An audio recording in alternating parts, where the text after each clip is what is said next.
it's Em, here to talk about things I have watched recently, which include the sophomore outings of Our Flag Means Death and Loki, and the movie The Holdovers.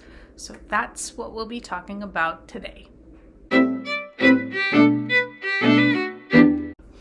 So we'll start with Our Flag Means Death, because that is the series that we finished first.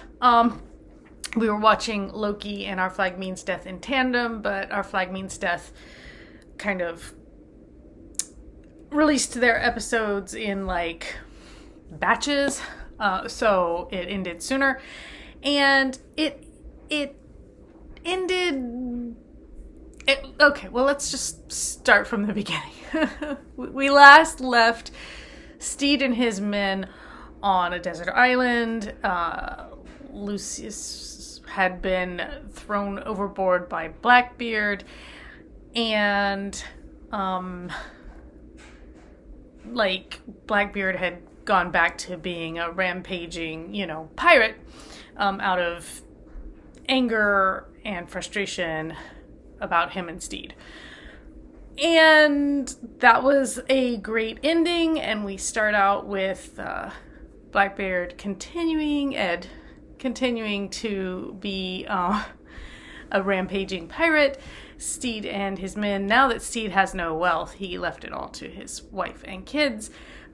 He and his men are they're somehow back on the Republic of Pirates or whatever that island is where Jackie has the tavern, and they're working for a living, as it were, as they try to get a new boat, get back to the high seas. Steed obviously wants to get back to Ed, find him again, that kind of thing. They end up in the employ of the pirate queen, Zhang, and she was a really fun character. I really, really enjoyed the addition of her and her crew, her auntie. I wish they'd done a little bit more with them. They they end up leaving her pretty quickly when they find Ed and, reconnect, reconcile. There's a lot going on with Izzy Hands' character, which was really great to see. We really enjoyed seeing his arc, his kind of going from anger to acceptance. And spoilers, if you haven't seen it, his death did a nice job of concluding his arc, but what we're kind of hoping to see is maybe him show up in dreams or as a kind of guide, that Ed maybe hallucinates dreams when he needs guidance or counsel, because we would love to see Khan back on screen. We all enjoy seeing him. He's a lot of fun. He was in the season 1 the guy we all love to hate, but then we kind of all learned to love him in season 2.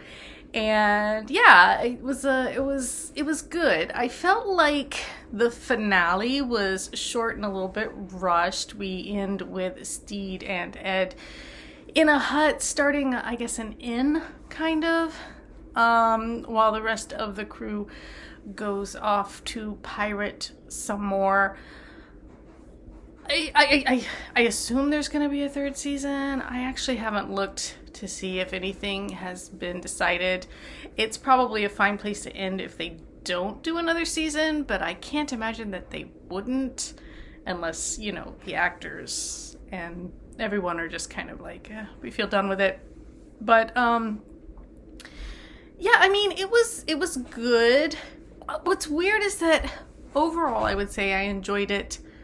At the time, I felt like I was enjoying it more than season 1, but upon reflection, it did feel less deep than season 1. It felt a little more glib, a little more glossy, maybe just because it has gained that level of popularity. And maybe it's just because we know all of these characters now, so you don't need to dig in as much.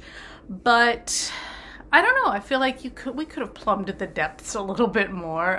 It's all very quirky and fun, but yeah, upon reflection, even though I really enjoyed season 2, it didn't feel like there was as much work being done character-wise, and that's hard to do when you've got a huge ensemble cast and a lot of people to keep track of and a lot going on. It can be really hard to get deep into things. Like I said, we did do a good job with Izzy. We kind of dug into him a bit, which was nice. But yeah, I don't know. It was good. We love the show. We'll keep watching it. It's a fan favorite. It is fan favorite. It's a family favorite around our house. It is one of the shows that we all watch together and we all enjoy. So there's that. You know, I'm building memories with my kids. My kids are going to be like, when we were kids, we used to get together around the TV and we would watch Our Flag Means Death. You know, we would. Well, okay. And we also all watched Loki together. And so Loki season 2. Okay. I didn't love season 1 of Loki, I have to say. I didn't love what they did to the character of Loki, Tom Hiddleston's character from the movies. He seemed to have lost a lot of his mischief, his spark. He felt a little drab, a little beat down. They kind of gave a lot of that personality to Sylvie, who is the Loki variant. And if you're like, what? So the Loki TV show kind of sets up and delves into the whole idea of the multiverse, multiple timelines, meaning there are variants of people in different timelines.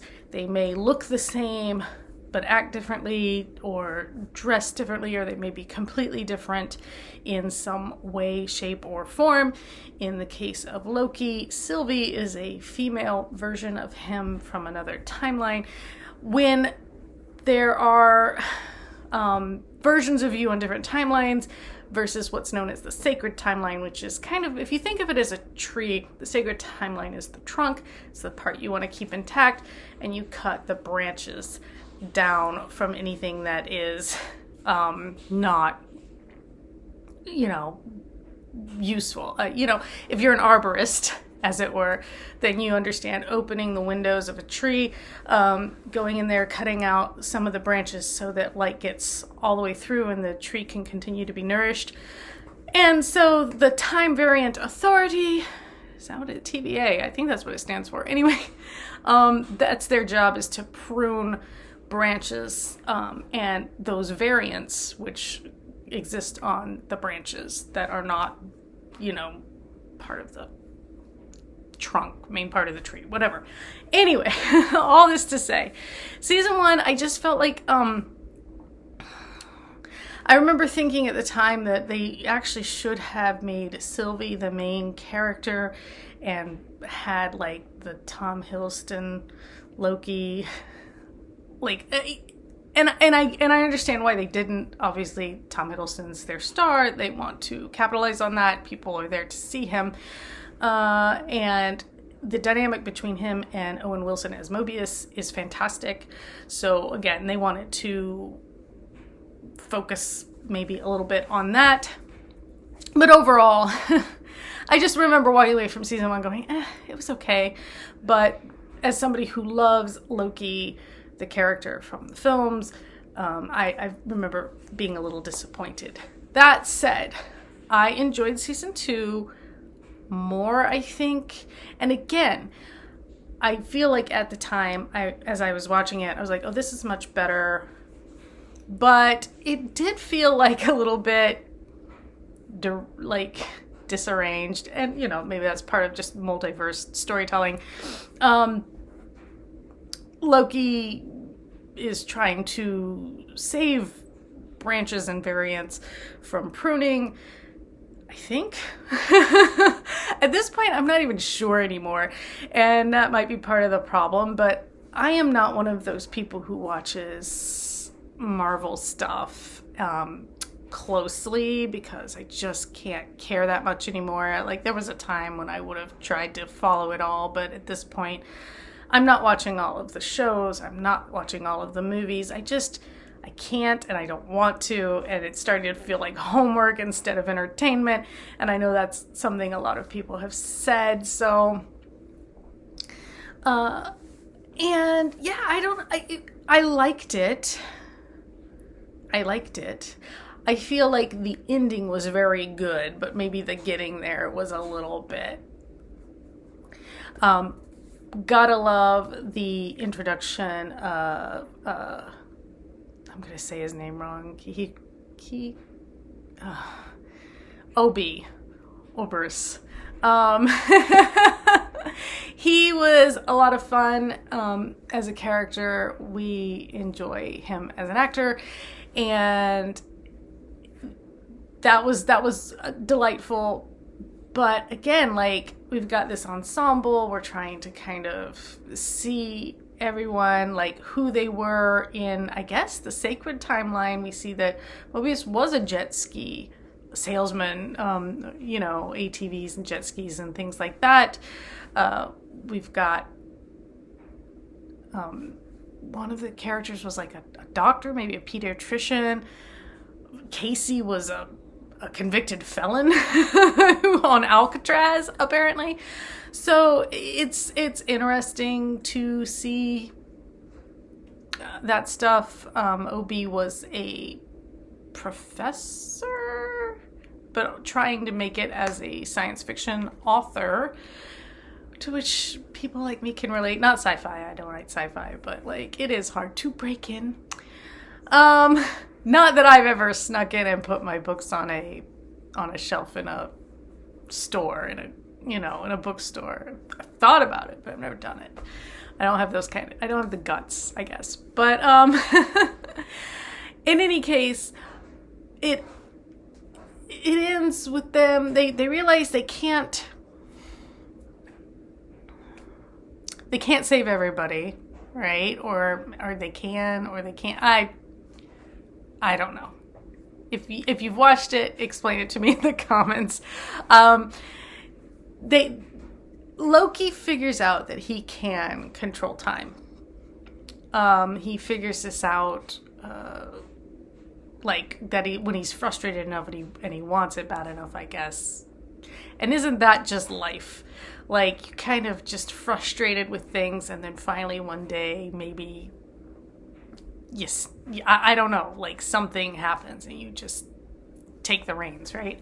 And maybe it's just, it was nice to see Loki proactive again, I guess, is the thing, because he is, this chaotic being, and he's in chaos with these time loops and these branches and these variants, and he finally just kind of grabs the reins and handles it. He does the work. We don't see all of that, obviously, but we do see him, like, over time getting to the point where he's the only one who remembers all these time loops. So he's going in there, he's learning stuff each loop until he can put it all together and make it work. And it's just nice to see him back to his, form, but at a point where he also cares about things other than himself, or at the end of the day, and I think they point this out, it is selfishness. When you care about others, it's usually actually you caring about yourself because those people mean something to you. And it's more than they're just useful to Loki. It's that he has actually developed bonds with these people, and he doesn't want to see them die or be destroyed or whatever. And that's lovely, honestly. And it is this selfless act, this final selfless act, that gets him the throne, like, quite literally, that he's always kind of wanted and felt destined for. He kind of has this almost but not quite life where he's always, like, a little bit short or shy of the goal, no matter how hard he tries, and he who remains even kind of teases him about it, Loki's like, it's never stopped me before, I'll just keep trying. And he's like, I know, champ, you're born to lose, dude. And, mythologically, that kind of makes sense if you know the story of Loki. But it's like, at the end, Loki wins and loses at the same time. And it's kind of this wonderful balance. I really was fond of the ending of the series. And I won't go into details, in part because I don't 100% understand all of the mechanics, and maybe I'm not supposed to. But again, I don't care enough to go in and read this text closely, okay? Because there's so much of it, and there are some shows, books, movies that I find worth that investment. But the Marvel Cinematic Universe is not one of the things. There was a time, right? When I could have told you anything and everything about the X-Files or Star Trek The Next Generation, things like that. But the Marvel Cinematic Universe, that's not ever going to be a thing that I can expound on in depth, because I just don't have the time, don't have the interest. In any case, I thought it ended very well. I'd be satisfied if they didn't try to do any more Loki TV series, or even much more with the character. I think he's kind of perfect where he is, where he landed. They stuck the landing, as it were. I don't think he needs to do another floor routine. But that's Loki season 2. If you've watched it, again, let me know your thoughts. Love it or hate it. They did kind of sideline Sylvie in this to give our Loki more center stage, but I liked that in this case. Like I said, I think season 1 maybe should have been the other way, and then this would have been a nice mirror if they had done Sylvie focus season 1 and Loki focus season 2, but that's just me. And maybe they just hadn't planned that far ahead. Finally, we went and saw the new Alexander Payne movie, The Holdovers, which is possibly a Dead Poets Society for a new generation. We took the kids, even though it's rated R. The kids have seen rated R movies. There are a couple of very brief and not too graphic pornographic moments in the movie, where somebody's looking at a girly magazine, that kind of thing, right?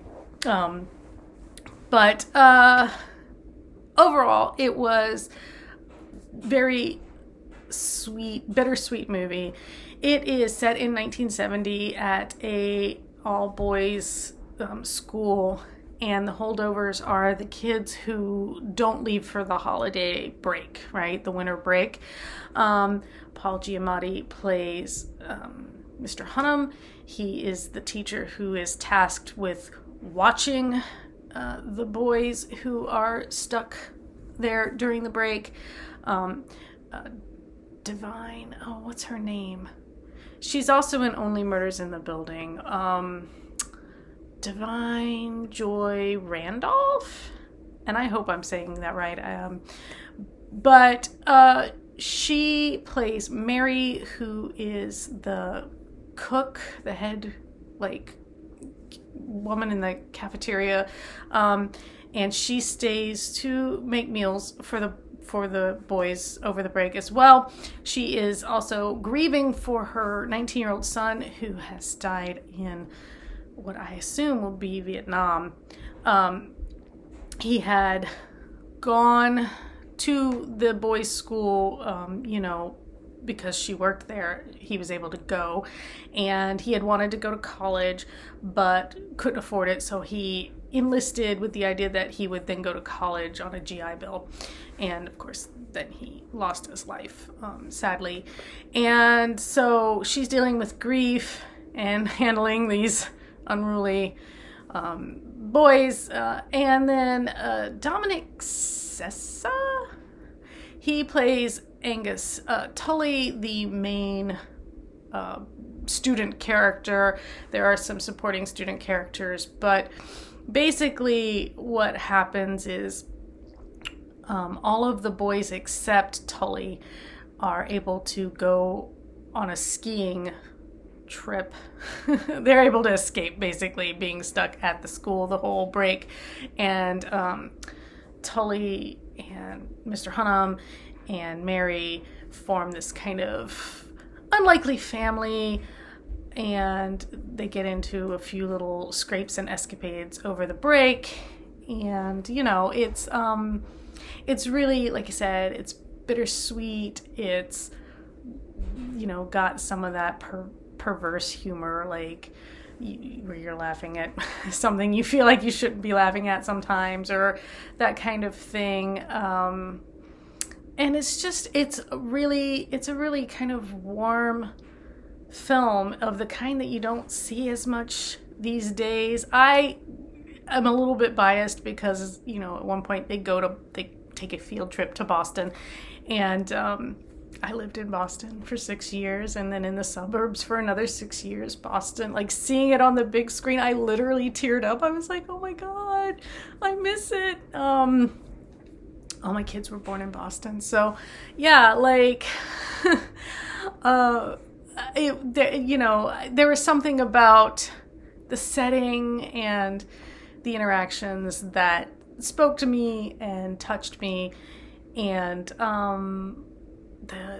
my kids were all like, that ripped my heart out. By the end, they were all actually really moved. So I won't, I'm not going to spoil anything, but I do recommend this movie because it is, I don't know, if you like Dead Poets Society, if you liked School Ties, if you like that kind of setting and that kind of story, and a story of kind of found family and sacrifices people make for one another when they care about one another. Again, here we are again with, maybe there's a theme here somewhere, but yeah, it was really good. And I will say, like I said, Divine Joy Randolph, she's fantastic. Okay, I'm a fan. I think she should be in so much stuff. She's got presence, and she's so good. And then Dominic Sessa, who I think this was his first film. I was looking at him the whole time and thinking, does Joan Cusack have a son? He reminded me so much of a young male version of Joan Cusack for some reason. There's something in his face that makes me think of her. But and he has, I guess, some of that wryness, right? Some of the same attitude in a way. But he was very good too, and I look forward to seeing what else he does. But yeah, it was good. It was just nice for a change of pace as far as films go. Again, from all these big kind of splashy movies, this is quiet and soft and still. The theater was pretty full. People were laughing, and I don't know. It was a nice feeling. It's a great holiday movie. This has been a bumper crop year for movies coming out from good directors. We got a Nolan, we've got a Ridley Scott coming out with Napoleon, which I am actually really looking forward to. We got this one. We just got a lot of big director type movies this year, and yeah, it's been great. It's like everybody came out of the pandemic ready to film and put stuff out, and it's been a good year for it. Oh, Scorsese, obviously. Killers of the Flower Moon. I don't think I'm gonna end up seeing that on the big screen, but and I haven't read the book, but it is on my list of things to hopefully watch at some point. But I'm more excited about Napoleon. I don't know why, but I just am. But anyway, if you've seen The Holdovers, and I'm not even a big Alexander Payne fan. I've seen About Schmidt. That was him, right? I never saw Adaptation. I never saw Sideways. I don't even remember what his other movies were. But like, I know he's kind of a big deal though. Hang on. Okay, sorry. I was like, I got frustrated. I had to look. Okay, so he did direct About Schmidt, so I did see that one, and he directed The Descendants, and I saw that one, and he directed The Holdovers, and I saw that one. Never saw Election. I know that's a big one. Never saw Sideways. Never saw Downsizing or Nebraska. So there's a lot of stuff he's known for that I never did. And then I guess he produced a few other things that are big, but didn't direct them. But anyway, that was like a long way around just to say, I'm not some huge Alexander Payne fan, but I liked The Holdovers. And like I said, it's a good kind of holiday movie because it happens over the winter break and into the new year. And it's kind of just a warm, cozy, bittersweet film that I can recommend as an alternative to all these kind of big blockbusters and other type things. It's interesting because like this is the time of year where we're going to start getting the awards contender type movies like Killers of the Flower Moon, like Napoleon, like this one, where up till now it's been Oppenheimer largely in a lot of chit chat about whether or not Barbie can get any nods because it's not the kind of movie that typically gets recognized by the Academy. But at the same time, you can't really ignore something that did so well. So, yeah. Anyway, that is what I have been watching lately. And so glad that the SAG-AFTRA strike has been resolved. Hopefully to the benefit of the actors who have worked hard for our entertainment and deserve protection from their images being abused via AI reproduction and deserve, obviously fair compensation for all that work that they're doing in an industry that makes so much money. They deserve their fair share of that pie. So good for them, and glad to see us maybe hopefully on some kind of road to recovery in terms of the entertainment industry, because that industry is, massive, and the people who get hurt when there isn't work happening are not the big guys who have tons of money to lay back on. It's the little guys who are working the day-to-day, hour-to-hour. I was a PA. I remember what it was like. So good for them, and congrats. And that's it. I'll be doing a book video in a little bit as soon as I finish the book I'm reading. I'm reading The Moonflower Murders, or I think it's just Moonflower Murders by Anthony Horowitz. And once I'm done with that, we will discuss The Man Who Died Twice and Moonflower Murders in tandem, two mystery novels. And yeah, that'll be the next thing as far as I know, unless something else comes up unexpectedly. In any case, until then, take care.